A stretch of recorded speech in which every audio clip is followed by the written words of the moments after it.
Hi viewers, welcome to Kuttys Easy English. இன்னைக்கு நம்ம என்ன பார்க்க போறோம் அப்படினு பாத்தீங்கன்னா do does. இந்த verbs நம்ம எப்படி பயன்படுத்தலாம் அப்படிங்கறத பார்த்து தெரிஞ்சுக்க போறோம். அதுக்கு முன்னாடி நம்ம சேனலை நீங்க இன்னும் subscribe பண்ணல அப்படினா மறக்காம subscribe பண்ணி பக்கத்துல இருக்கிற bell icon-ஐயும் press பண்ணிக்கோங்க. அப்பதான் நான் போடுற வீடியோஸ் எல்லாமே உங்களுக்கு நோட்டிஃபிகேஷன்ல வரும். So do அப்படினாவே நமக்கு என்ன அர்த்தம்? ஒரு விஷயத்தை வந்து செய் அப்படிங்கறத நமக்கு பொருள் கொடுக்க கூடியது இல்லையா? இந்த do verbக்கு வந்து பாத்தீங்கன்னா மூணு ஃபார்ம்ஸ் இருக்கு. do, did, done அப்படினு சொல்லிட்டு மூணு ஃபார்ம்ஸ் வந்து இருக்கு. சோ நம்ம வந்து previous classesல பார்த்தோம் இல்லையா? எந்த ஒரு verb எடுத்துட்டோம் அப்படினாலும் அந்த verbக்கு வந்து நமக்கு மூணு ஃபார்ம்ஸ் வந்து இருக்கும். v1, v2, v3 ன்னு சொல்லலாம். இல்லனா base form அதாவது present tenseல பயன்படுத்தக்கூடிய form and past tenseல பயன்படுத்தக்கூடியது and past participle form. So v1, v2, v3 அப்படினு சொல்லிட்டு எந்த ஒரு verb எடுத்தாலும் நமக்கு மூணு ஃபார்ம்ஸ் வந்து இருக்கும். சோ அதே மாதிரி do அப்படிங்கற verbக்கும் நமக்கு மூணு ஃபார்ம்ஸ் வந்து இருக்கு. do, did, done. சோ வந்து நம்ம do அப்படிங்கறத நம்ம present tenseல பயன்படுத்த போறோம்.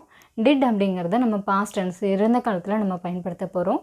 and வந்து பாத்தீங்கன்னா done அப்படிங்கறது நம்ம past tense தான். நம்ம வந்து v3 ஃபார்மா நம்ம அத வந்து எந்த இடத்துல பயன்படுத்துவோம் அப்படிங்கறத நம்ம upcoming classesல நம்ம பார்த்து தெரிஞ்சுக்கலாம். ஓகே, நம்ம do verbக்கு மூணு ஃபார்ம்ஸ் தான் இருக்கு. do, did, done அப்படினு. அப்ப does அப்படிங்கிறது எங்க இருந்து வந்துச்சு அப்படிங்கிறது क्वेश्चन மார்க்கா இருக்கா? சோ நம்ம does, do இந்த ரெண்டு verbs நம்ம எப்படி பயன்படுத்த போறோம் அப்படிங்கறத நம்ம பார்த்து தெரிஞ்சுக்கலாம். சோ do verb நம்ம எந்த மாதிரியான இடத்துல பயன்படுத்தணும் அப்படினு பாத்தீங்கன்னா do verb நம்ம நிகழ்காலத்துல மட்டும் தான் பயன்படுத்த முடியும். அதாவது present tenseல தான் நம்ம பயன்படுத்த முடியும். சோ do verb நம்ம பயன்படுத்தணும் அப்படினா நமக்கு சப்ஜெக்ட் எப்படி இருக்கணும்? first person singular ஆன I, first person plural ஆன we இந்த ரெண்டு இடத்துலயும் நம்ம do அப்படிங்கற verb பயன்படுத்த முடியும். அதே மாதிரி second person singular and plural ஆன you அப்படிங்கற வேர்டுக்கு நம்ம do அப்படிங்கறத பயன்படுத்த முடியும். and வந்து பாத்தீங்கன்னா third person plural ஆன they இந்த வேர்டுக்கு நம்ம do அப்படிங்கற verb பயன்படுத்த முடியும். சோ இதெல்லாம் நமக்கு ஒரு சென்டென்ஸ்ல சப்ஜெக்ட்டா அமையுது அப்படினா அந்த இடத்துல நம்ம do அப்படிங்கற verb பயன்படுத்த முடியும். அதே மாதிரி பாத்தீங்கன்னா இந்த do அப்படிங்கற verb நமக்கு சில இடங்கள்ல மெயின் verb-ஆவும் ஆக்ட் ஆகும் and சில இடத்துல வந்து பாத்தீங்கன்னா auxiliary verb அதாவது ஒரு supporting verb, helping verb-ஆவும் நமக்கு ஆக்ட் ஆகும். சோ நம்ம வந்து மெயின் verb, auxiliary verbனா என்ன அப்படிங்கறதை நம்ம previous classesல பார்த்து தெரிஞ்சுக்கிட்டோம் இல்லையா? சோ ஒரு சென்டென்ஸ்ல நமக்கு ஒரே ஒரு verb இருக்கு அப்படினா அது வந்து நம்ம மெயின் verb அப்படினு சொல்றோம். ஏன்னா அந்த சென்டென்ஸ் வந்து அந்த சப்ஜெக்ட் என்ன பண்ணுது அப்படிங்கறத அந்த ஒரே ஒரு verb தான் நமக்கு விளக்க போகுது. அதனால அத வந்து நம்ம மெயின் verb அப்படினு சொல்றோம். இதே இது ஒரு சென்டென்ஸ்ல நமக்கு ரெண்டு verb சேர்ந்த மாதிரி வருது அப்படினா அந்த இடத்துல வந்து பாத்தீங்கன்னா எப்பவுமே ஒரு verb வந்து நமக்கு மெயின் verb-ஆ இருக்கும் and இன்னொரு verb வந்து பாத்தீங்கன்னா நமக்கு supporting verb-ஆ இருக்கும். அதாவது auxiliary verb அப்படினு நம்ம சொல்றோம். சோ அதே மாதிரி தான் இந்த do அப்படிங்கறது வந்து பாத்தீங்கன்னா நமக்கு சில இடங்கள்ல நமக்கு மெயின் verb-ஆவும் ஆக்ட் ஆகும் and சில இடங்கள்ல நமக்கு supporting verb-ஆவும் அமையும். ஓகேங்களா? do verb-க்கு நம்ம சில எக்ஸாம்பிள்ஸ் வந்து பார்க்கலாம். சோ ஃபர்ஸ்ட் ஒன் வந்து பாத்தீங்கன்னா do your work. do அப்படிங்கற verb நமக்கு தனியா அது மட்டும் நமக்கு அமையுது அப்படினா அந்த இடத்துல நமக்கு செய் அப்படிங்கறது நமக்கு பொருளா தரும். சோ இந்த இடத்துல வந்து பாத்தீங்கன்னா do your work அப்படிங்கிறது உன்னோட வேலையை செய் அப்படி நம்ம சொல்றோம். ஓகேங்களா? சோ இந்த இடத்துல வந்து பாத்தீங்கன்னா நமக்கு do அப்படிங்கற ஒரே ஒரு verb மட்டும் தான் அமைஞ்சிருக்கு. சோ அதனால இது வந்து மெயின் verb-ஆ நமக்கு ஆக்ட் பண்ணுது. அடுத்த சென்டென்ஸ் வந்து பாத்தீங்கன்னா I do drive car அப்படி நம்ம சொல்றோம். சோ நான் கார் ஓட்டுவேன் அப்படி நம்ம சொல்றோம். இதே சென்டென்ஸை நம்மளால I drive car அப்படினு நம்ம சொல்லலாம். சோ ரெண்டுக்குமே அர்த்தம் என்ன அப்படினு பாத்தீங்கன்னா அதாவது I drive car அப்படினாலும் I do drive car அப்படினாலும் நமக்கு ஒரே பொருள் தான் தரப்போகுது. எனக்கு நான் கார் ஓட்டுவேன் அப்படிங்கற பொருள் தான் தரப்போகுது. பட் இருந்தாலும் நம்ம அந்த இடத்துல do அப்படிங்கற verb நம்ம அடிஷனலா சேர்க்கும்போது என்ன ஆகுது அப்படினா நான் வந்து கார் ஓட்டுவேன் அப்படிங்கறத நான் இன்னும் அந்த சென்டென்ஸ் எனக்கு அந்த கார் ஓட்ட தெரியும் அப்படிங்கறத நான் இன்னும் கொஞ்சம் எம்பசைஸ் பண்ணி சொல்றேன். அந்த verb drive அப்படிங்கறது நமக்கு இந்த இடத்துல verb இல்லையா? சோ அந்த verb இன்னும் கொஞ்சம் அதிகப்படுத்தி காமிக்கிறதுக்காக அழுத்தமா காமிக்கிறதுக்காக do அப்படிங்கற verb நம்ம பயன்படுத்துறோம். So I do drive car அப்படி நம்ம சொல்றோம். சோ இந்த இடத்துல do அப்படிங்கறது just ஒரு supporting verb, ஒரு helping verb-ஆ தான் நமக்கு ஆக்ட் பண்ணுது. drive அப்படிங்கறது தான் நமக்கு இந்த இடத்துல மெயினான verb. சோ இதே மாதிரி அடுத்த எக்ஸாம்பிள் பாத்தீங்கன்னா we do watch movies. So இந்த இடத்துலையும் நம்ம அந்த do அப்படிங்கிற வேர்பை பயன்படுத்தாமலும் நம்மளால் சென்டென்ஸ் வந்து சொல்ல முடியும். we watch movies அப்படின்னு சொன்னாலும் we do watch movies அப்படின்னு சொன்னாலும் நம்மளுக்கு ஒரே பொருளை தான் தரப்போகுது. நாங்கள் படம் பார்ப்போம் அப்படிங்கிறது தான் நம்மளுக்கு பொருள் தரப்போகுது.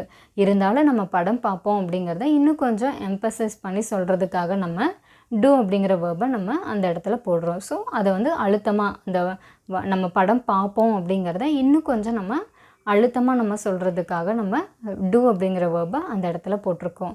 ஸோ இந்த இடத்துலையும் நம்மளுக்கு do அப்படிங்கிற வேர்பு நம்மளுக்கு சப்போர்ட்டிங் வேர்பாக அமையுது.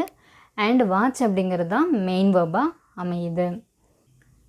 நெக்ஸ்ட் எக்ஸாம்பிள் வந்து பார்த்திங்கன்னா they have more money. So அவங்கக்கிட்ட அதிக பணம் இருக்குது அப்படின்னு நம்ம சொல்லலாம். அதே இதை they do have more money அப்படின்னும் நம்ம சொல்லலாம். ஸோ ரெண்டுமே நம்மளுக்கு அவங்கக்கிட்ட அதிக பணம் இருக்குது அப்படிங்கிற பொருள் தான் தரப்போகுது. பட் இருந்தாலும் நம்ம அதை வந்து இன்னும் கொஞ்சம் எம்பசைஸ் பண்ணி சொல்கிறதுக்காக இன்னும் கொஞ்சம் அழுத்தமாக அப்படி சொல்கிறதுக்காக நம்ம என்ன பண்ணுறோம், do அப்படிங்கிற வேர்பை மெயின் வேர்புக்கு பக்கத்தில் ஆட் பண்ணுறோம். ஸோ அந்த இடத்துல do அப்படிங்கிறது நம்மளுக்கு ஒரு சப்போர்ட்டிங் வேர்பாக தான் நம்மளுக்கு அமைய போகுது.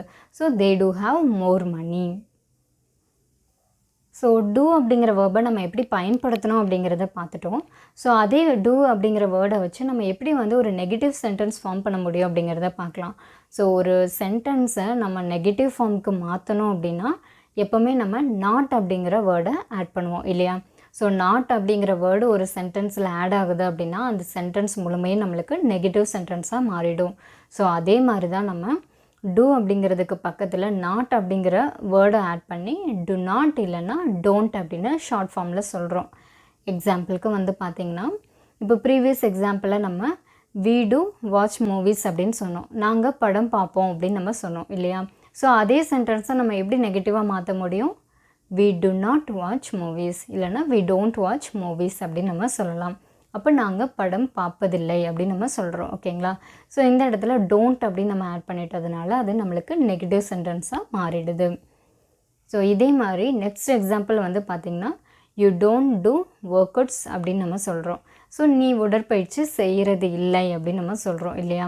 ஸோ அந்த இடத்துல நம்ம நாட் அப்படிங்கிறத அதே மாதிரி ஆட் பண்ணி do not இல்லைனா don't அப்படிங்கிற ஃபார்மை ஆட் பண்ணியிருக்கோம். So you don't do workouts அப்படின்னு நம்ம சொல்கிறோம். நெக்ஸ்ட் எக்ஸாம்பிள் வந்து பார்த்திங்கன்னா I don't have car அப்படின்னு சொல்கிறோம். என்கிட்ட கார் இல்லை அப்படின்னு நம்ம சொல்கிறோம். ஸோ இந்த இடத்துல நம்ம என்ன பயன்படுத்தியிருக்கோம், don't அப்படிங்கிறத நம்ம பயன்படுத்தியிருக்கோம்.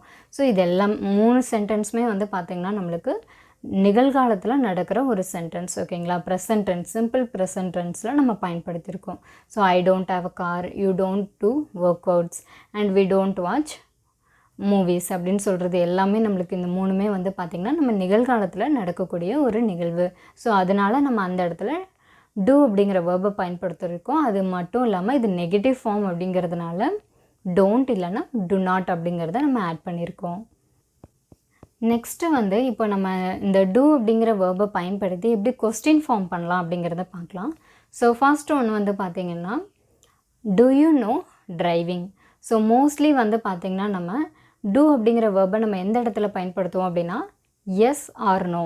ஸோ நீங்கள் do அப்படிங்கிற வேர்பை வச்சு நீங்கள் ஒரு கொஸ்டின் ஃபார்ம் பண்ணுறீங்க அப்படின்னா அதுக்கு ஆன்சர் வந்து பார்த்திங்கன்னா எஸ் இல்லைனா நோ இந்த மாதிரி தான் நம்மளால் ஆன்சர் பண்ண முடியும்.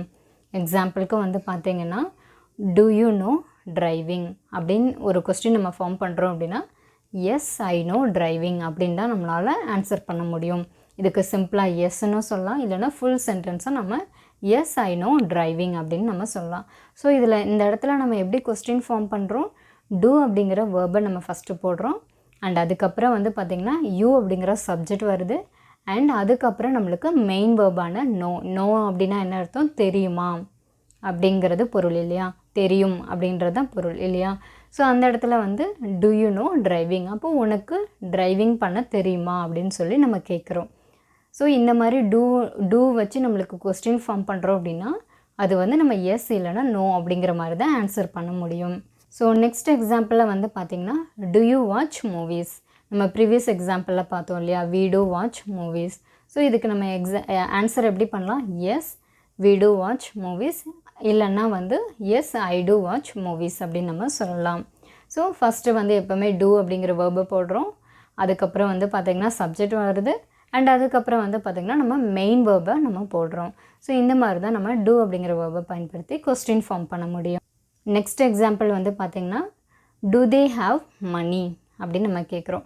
ஸோ அவங்கக்கிட்ட பணம் இருக்கா அப்படின்னு நம்ம கேட்குறோம். ஓகேங்களா? ஸோ ப்ரீவியஸ் எக்ஸாம்பிளில் நம்ம என்ன பார்த்தோம்? They do have more money அப்படின்னு நம்ம பார்த்தோம். ஸோ இந்த இடத்துல நம்ம அதை அப்படியே கொஸ்டினாக மாற்றுறப்போ எப்படி மாற்றுறோம்?